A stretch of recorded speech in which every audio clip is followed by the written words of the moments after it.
இது தொடர்பான கூடுதல் விவரங்களை பகிர்ந்து கொள்வதற்காக கருத்துக்களை பகிர்ந்து கொள்வதற்காக பாமக சட்டமன்ற உறுப்பினர் அருள் இணைகிறார். அவரோடு பேசலாம். சார் வணக்கம். வணக்கம். தமிழ்நாடு காங்கிரஸ் கமிட்டியினுடைய தலைவர் செல்வ பெருந்தகை மருத்துவர் ராமதாஸை சந்தித்திருக்கிறார். இந்த சந்திப்பின் பின்னணி என்னவாக இருக்கும், நீங்க என்ன நினைக்கிறீங்க? சார் வணக்கங்க.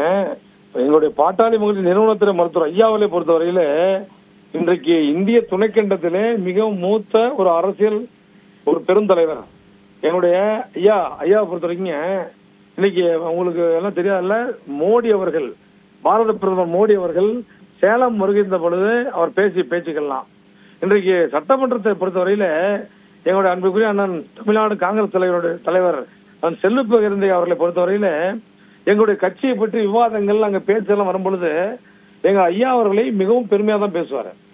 எங்க ஐயா மேல மிகப்பெரிய மரியாதை கொண்டவர்.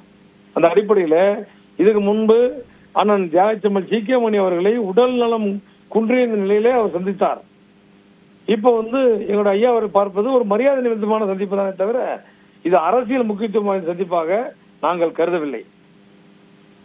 நிச்சயமா பிரச்சனை தற்போது எந்த இடத்துல இருக்கு? சமரசம் ஏற்பட்டு விட்டதா? ஒரு புறத்துல அன்புமணி ராமதாஸ் பேசும்போது இந்த குழப்பங்களுக்கு திமுக காரணம் அப்படின்ற ஒரு கருத்தை முன்வைத்து பேசியிருந்தார். மறுபுறத்தில் திமுக கூட்டணியில் இருக்கக்கூடிய செல்வ பெருந்தகை சந்தித்து பேசுகிறார். கூட்டணி கணக்கு, கூட்டணி விஷயங்கள் ஏதாவது திரைமறைவில் பேசப்படுகிறதா?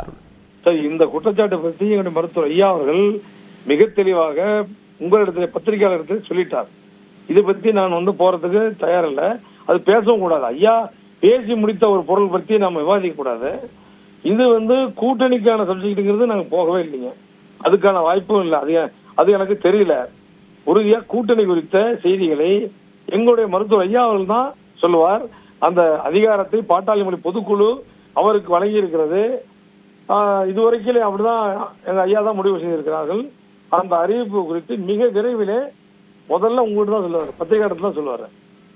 மூச்சுள்ளவரை தானே தலைவர் என்கிறார் மருத்துவர் ராமதாஸ். மறுபுறத்தில் மகனாக தலைவனாக கட்டளையிடங்கள் செய்து முடிக்கிறேன் என்கிறார் அன்புமணி ராமதாஸ். தற்போது கூட்டணி முடிவெடுப்பதில் யாருடைய கரம் ஓங்கியிருக்கிறது அப்படின்ற ஒரு போட்டி நிலவுதா பார்க்க முடியுதா?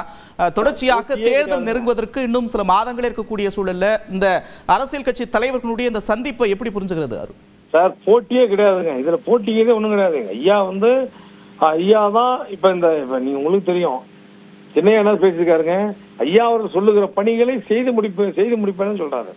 இதுல ஒன்னும் ஒரு சண்டை சச்சரவு அந்த மாதிரி எதுவுமே போட்டி எதுவுமே கிடையாதுங்க. கூட்டணி யார் என்பது குறித்த முடிவினை எங்களுடைய நிறுவனத்திலே மருத்துவர் ஐயா அவர்கள் மிக விரைவிலே உங்களிடத்தில் வெளியிடுவார்கள். கடந்த தேர்தல் அப்போ கூட்டணி தொடர்பான விஷயங்கள்ல இருவருக்கும் முரண்பாடு இருந்ததை பொதுவெளியில செய்தியாளர் சந்திப்பின் போது மருத்துவர் ராமதாஸ் விளக்கம் அளித்திருந்தார்.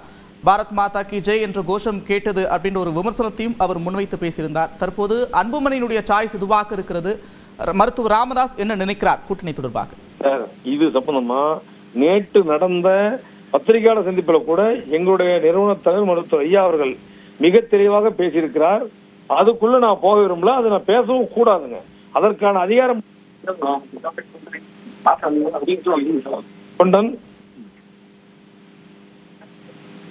நன்றி திரு அருள். இணைப்பில் கருத்துக்களை பகிர்ந்து கொண்டமைக்கு.